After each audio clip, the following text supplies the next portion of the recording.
जय हिंद दोस्तों, स्वागत है आपका और एक नए वीडियो में और एक नए टॉपिक के साथ। पाकिस्तान क्राइंग एज नया भारत इतना डेंजरस है, हमें घर आकर ठोकता। तो ये तो मोदी साहब ने कई सारे जो हमारे पॉलिटिशियन हैं उन्होंने कह दिया है भाई कि वो हम घर में घुस के ठोकेंगे, मारेंगे, मतलब ये पक्का है, उसमें कोई चेंजेस होने वाला नहीं। आप यूएनओ में जाए, कहीं पे भी जाए, बट ये नीति अब नहीं जाए। चलिए दोस्तों, पहले वीडियो स्टार्ट करते हैं, आशा करेंगे पसंद आएगा, और पसंद आए दोस्तों तो वीडियो को लाइक एंड शेयर दबा के ठोक दीजिए, और चैनल पर पहली बार है, सब्सक्राइब नहीं किया तो साथ में सब्सक्राइब भी कर दीजिएगा। चलिए स्टार्ट कर। This new India is a dangerous entity. Today, even India's enemies know. This is Modi. This is the new India. This new India comes into your home and kills you. Narendra Modi का भी बड़े aggressive किस्म के बयान आ रहे थे पाकिस्तान के बारे में कि हम वहां पे घुस के मारेंगे दहशतगर्दों को। उनके जो डिफेंस मिनिस्टर हैं उन्होंने भी जाके टीवी पे इस किस्म के बयान दिए, और ये सिर्फ बयान नहीं थे। तो ये काम पाकिस्तान की गवर्नमेंट को खुद करना चाहिए, पाकिस्तान की एजेंसीज को खुद करना चाहिए था कि जी ये इस किस्म के लोग जो हमने पाल रखे हैं, जिनके जैसे कि बहुत से लोगों को तो नाम आप लोग जानते भी हैं, मैं पिक्चर भी दिखा देती हूँ उन लोगों की आपको, कि ये जो वो सही कहते हैं फिर के भाई रो रहे हैं, इसकी वजह ये है कि ये जो पोजीशन है, ये जो ताकत है, ये इंडिया ने अपनी काम से और अपनी कैपेबिलिटी से हासिल की है। हिंदुस्तान है, हिंदुस्तान है, ईरान है और इसके साथ अफगानिस्तान है। लेकिन अनफॉर्चुनेटली चीन को छोड़कर बाकी 3 कंट्रीज के साथ हमारे हालात कुछ ज्यादा बेहतर नहीं है। इंडिया जो है उसके पास वो एक बड़ी ताकत बन गया, उसके पास अब असलहा भी बहुत ज्यादा आ गया है, उसकी जो ताकत है, उसकी जो कैपेबिलिटी है। यानी कि पाकिस्तान की एजेंसीज को देखना चाहिए कि आप लोग नंबर 1 कैसे बने फिर रहे हैं भाई। आप लोगों तो कहते हैं हम नंबर 1 एजेंसी है, जिसे हम लोग अक्सर नंबर 1 भी कहते हैं। हमारे बहुत से साथी जर्नलिस्ट जो हैं, अफसार आलम साहब वगैरह, वो भी नंबर 1 ही कहते हैं। तो ये नंबर 1 एजेंसी कर क्या रही है? भारतीय वजीर आजम नरेंद्र मोदी साहब ने यहां तक कहा कि पाकिस्तान जो कभी दहशतगर्दी करता था, अब उसके पास खाने को रोटी नहीं। नमस्ते दोस्तों, जय हिंद। हिंदुस्तान स्पेशल में आपका स्वागत है दोस्तों। नया भारत आपके घर में घुसता है और आपको मारता है। यह किसी फिल्म का डायलॉग नहीं, बल्कि यह पाकिस्तान के राजदूत ने संयुक्त राष्ट्र महासभा में अपना दुखड़ा रोया है। हाल ही में महासभा को संबोधित करते हुए पाकिस्तान के स्थायी राजदूत मुनीम अकरम ने कहा है कि नया भारत बहुत खतरनाक है। उन्होंने कहा कि भारत का यह अभियान सिर्फ पाकिस्तान तक ही सीमित नहीं, अपने दुश्मनों को दूसरे देशों में भी घुसकर मार देता है। एक प्रमुख अमेरिकी अखबार ने हाल ही में प्राइम मिनिस्टर मोदी के एक रैली में उनके भाषण को छापा था। प्राइम मिनिस्टर मोदी ने एक रैली में कहा था कि भारत का दुश्मन पाकिस्तान भी यह जानता है कि यह नया भारत है, यह आपके घर में आता है और आपको मारता है। इसी रिपोर्ट का हवाला देते हुए अकरम ने कहा कि यह पाकिस्तान के लिए बहुत ही खतरनाक है। उन्होंने कहा कि पाकिस्तान के विदेश मंत्री ने सुरक्षा परिषद के साथ साथ महासचिव और महासभा को पाकिस्तान में लक्षित हत्याओं के भारतीय अभियान के बारे में सूचित किया था। समझ रहे ना आप लोग? जी हाँ, टारगेट किलिंग हो रही है, और यानी कि जितने अनमोल रतन हमने पाल रखे हैं, खिला पिला के हमने जिनको तगड़ा कर दिया, यानी कि जैश ए मोहम्मद और दूसरे कई टेरर ग्रुप्स जो पाकिस्तान से ऑपरेट करते हैं, उन लोगों के, उनके जो लोग हैं, यानी कि उनके जो मेंबर्स हैं जो उनके लिए काम करते हैं, उनमें से 20 से 21 लोगों को 2 से 3 साल में मारा जा चुका है। और कहा यह जा रहा है कि ये सारा काम कर रहे हैं कौन भला? पाकिस्तान में लोग आ रहे हैं, टपका रहे हैं और फिर निकल जा रहे हैं। मतलब ये कि आते हैं, मारते हैं और उसके बाद चाय पिए बगैर ही वापस चले जाते। वैसे तो ये काम पाकिस्तान की गवर्नमेंट को खुद करना चाहिए, पाकिस्तान की एजेंसीज को खुद करना चाहिए था कि जी ये इस किस्म के लोग जो हमने पाल रखे हैं, जिनके जैसे कि बहुत से लोगों को तो नाम आप लोग जानते भी हैं, मैं पिक्चर भी दिखा देती हूँ उन लोगों की आपको, ताकि आप लोगों को एक बार फिर दिमाग में आप लोगों के जो है ये लोग ताजा हो जाएं। और भी बहुत से लोग हैं और एक लंबी लिस्ट है, लेकिन बात सारी ये है कि मोदी जी जो है वो ये काम फ्री में कर रहे हैं। मतलब वो जिनको टारगेट किलिंग के लिए भेजा जाता होगा, वो भी तो कोई सोशल वर्क करने तो नहीं निकले होंगे। वैसे तो ये सोशल वर्क में भी आ सकती है ये बात, लेकिन ये कि सोशल वर्क तो नहीं कर रहे होंगे ना कोई पेमेंट तो होती होगी ना। चलो अगर वो सोशल वर्क समझ के कर रहे हैं कि जी ये लोग जो है ये टेरर ग्रुप के लोग हैं और इनको मार देना चाहिए, दहशतगर्द हैं, ये टेररिज्म करते हैं, भारत में भी करते हैं और जगह भी करते हैं, दूसरी कंट्रीज में भी करते हैं, तो इनको टपका देना चाहिए। लेकिन फिर भी गोली का, आने जाने का, रहने का, खाने का, कहीं तो ठहरते ही होंगे ना, किसी होटल में, नहीं तो किसी के घर, नहीं तो किसी के किसी गेस्ट हाउस में, या टेंट लगा के, या रोड में भी अगर रह रहे तो खाते पीते तो होंगे ना, इसलिए कि वो जिसको मारना है, हमने तो मूवीज में देखा है ना, बच्चन साहब की मूवीज में और कई मूवीज में आपने देखा होगा कि कितना कितना टाइम लग जाता है, वो निशाने ही लेते रहते हैं और अगला बंदा भाग जाता है।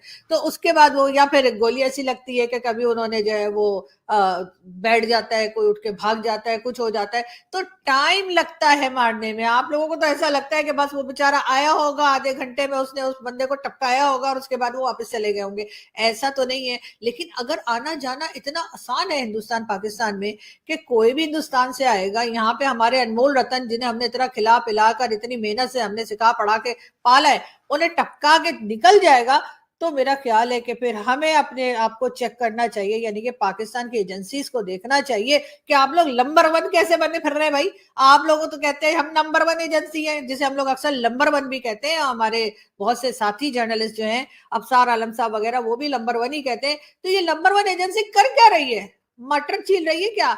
कि मतलब इंडिया से लोग आते हैं, टपकाते हैं हमारे लोगों को और फिर चले जाते हैं, और उसके बाद गार्डियन वाले उठकर 4 साल बाद 3 साल बाद एक जो है वो आर्टिकल प्रिंट कर देते हैं और कहते हैं कि जी ये सब कुछ पाकिस्तान में भारत की गवर्नमेंट करा रही है। यानी मोदी जी हद हो गई। यानी अपने लोगों को आप चंद्रयान पे भेज रहे हैं और हमारे लोगों को आप 72 उरों के पास भेज रहे हैं। मतलब ये कौन सा तरीका है भाई? ये तो ऐसा नहीं होना चाहिए। देखिए, हमारे लोगों को भी चंद्रयान पे जाना है। हमने भी कई और चीजें जो है डिस्कवर कर दी है, जो आप लोगों ने की है, G20 SCO और पता नहीं कौन कौन सी मीटिंग्स जो आप लोग करते रहते हैं, उसमें हमें भी आना है। लेकिन अपने लोगों को आप भेज रहे हैं चंद्रयान पे, हमारे लोगों को आप भेज रहे हैं कहीं और, मतलब वहां हुरों के पास। ये कौन सा तरीका है भाई? हमें तो पसंद नहीं आया। और मैं इसके ऊपर मैंने सोचा है कि मैं मोदी जी को इस बार वोट नहीं डालूंगी। मैं हर बार वोट देती हूँ, वो मेरी साइड से कोई दूसरा वहां पे वोट डाल देते। समझ जाइए आप लोग, अब पीछे मत पड़ जाइएगा कि मैं वोट कैसे दे सकती हूँ। लेकिन हाँ, ये है, पाकिस्तानी कुछ भी कर सकते हैं अगर चाहे तो। मोदी जी की इतनी वाह वाह रोड के ऊपर खड़े होकर कर रहे होते हैं। आपने देखा है कितनी वीडियोस हमारे लोग बनाते हैं जिसमें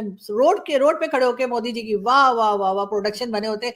तो इनसे कुछ उम्मीद रखिए कि हो सकता है वोट भी डाल दें। लेकिन खैर, मैं वो बात नहीं कर रही थी कि हम वोट डालें या वोट ना डालें। बात सारी ये है कि हमारे लोगों को टपकाया जा रहा है।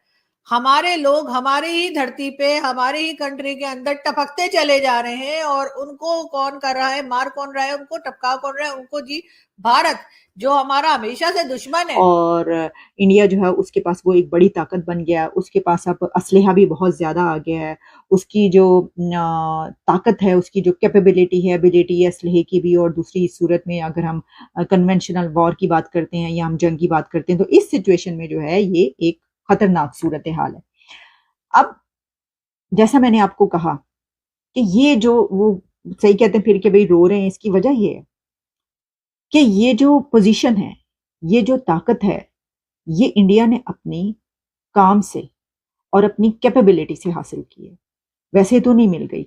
अब वो 5th लार्जेस्ट इकोनॉमी है, उनकी पूरी दुनिया से ट्रेड इतनी बड़ी है, उनकी इन्वेस्टमेंट्स इतनी ज्यादा हैं कि किसी की मजाल नहीं है दुनिया के मुल्क की कि उनके खिलाफ वो मुंह उठा के बात कर लें या उनको कुछ कह दें। वो अमेरिका आते हैं मोदी साहब, तो प्रेसिडेंट जो बाइडेन को कहते हैं कि मोस्ट वेलकम, आप तो इतने पॉपुलर हैं, मैं आपका ऑटोग्राफ चाहिए, आई नीड योर ऑटोग्राफ। और मैं ये गलत नहीं कह रहा, मैं सच आपको बोल रहा हूँ, ये कहा उन्होंने। ऑस्ट्रेलिया जाते हैं तो वो एंथनी साहब ये कहते हैं कि यू आर दी बॉस।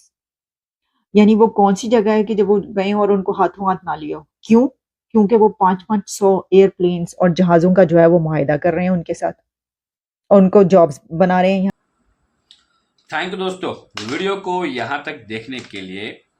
ये एक बात तो पक्की हो चुकी है कि पाकिस्तान के लोगों के पास सही में माइंड नहीं है, या तो एजुकेशन नहीं है। देखो, यूएनओ जैसी एक पार्लियामेंट जैसा है, समझ लो, एक ऐसा ग्रुप है जहाँ पे हमें इंसानियत की बात करनी चाहिए। यूएनओ में हालांकि कई सारे देश दूसरे देश की बात करते हैं, उसमें कोई दो राय नहीं है, लेकिन एक ऐसा मुल्क है हमारा पड़ोसी मुल्क, वो यूएनओ में जाता ही इसीलिए है।